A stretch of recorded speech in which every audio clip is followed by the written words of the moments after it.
નમસ્કાર દર્શક મિત્રો, તહેલકા સુપરફાસ્ટ ન્યૂઝમાં હું નિશિતા મકવાણા આપનું હાર્દિક સ્વાગત કરું. સુરતમાં 7 વર્ષની દીકરીનું ડૂબી જતા થયું મોત. પિતાએ કહ્યું, મેં કોઈ ગુનો કર્યો હશે, તેની મને મળી રહી છે સજા.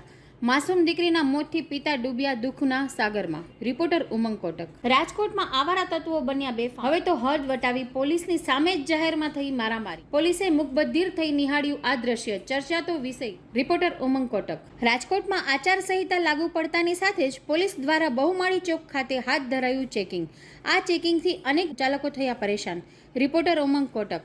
રાજકોટના સાપરમાં 3.5 વર્ષની બાળકી પર દુષ્કર્મ આચરી હાઈવે પર ફેંકી દીધી.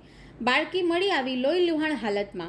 બાળકીને તાત્કાલિક રાજકોટ જનાના હોસ્પિટલે ખસેડાઈ. રિપોર્ટર ઉમંગ કોટક.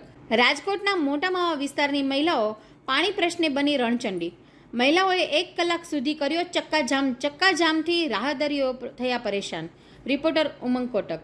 સુરતમાં આયોજિત રક્તદાન કેમ્પમાં કેન્દ્રીય મંત્રી મનસુખ માંડવિયાની કરાઈ રક્તતુલા. કેન્દ્રીય મંત્રીએ સર્વે સુરતવાસીઓને અબકી બાર 400 કે પારની યાદ પણ કરાવી તાજી. રિપોર્ટર ઉમંગ કોટક. ચૂંટણી જાહેર થતાં જ પૂર્વ ધારાસભ્ય મધુ શ્રીવાસ્તવે કરી ગર્જના.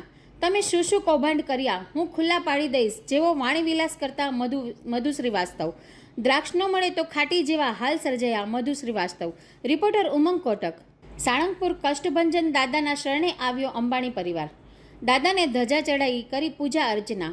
અનંત રાધિકાના પ્રીવેડિંગ બાદ સૌરાષ્ટ્રની સફરે અંબાણી પરિવાર. રિપોર્ટર ઉમંગ કોટક. ગુજરાતના એક ખેડૂતે કરી કમાલ. માત્ર 1,30,000માં તૈયાર કરી નાખ્યું મિની ટ્રેક્ટર. આ ટ્રેક્ટર ખેડૂતો માટે બનશે આશીર્વાદરૂપ. આ ટ્રેક્ટર જોઈ સૌ કોઈના થયા મંત્રમુગ્ધ. રિપોર્ટર ઉમંગ કોટક.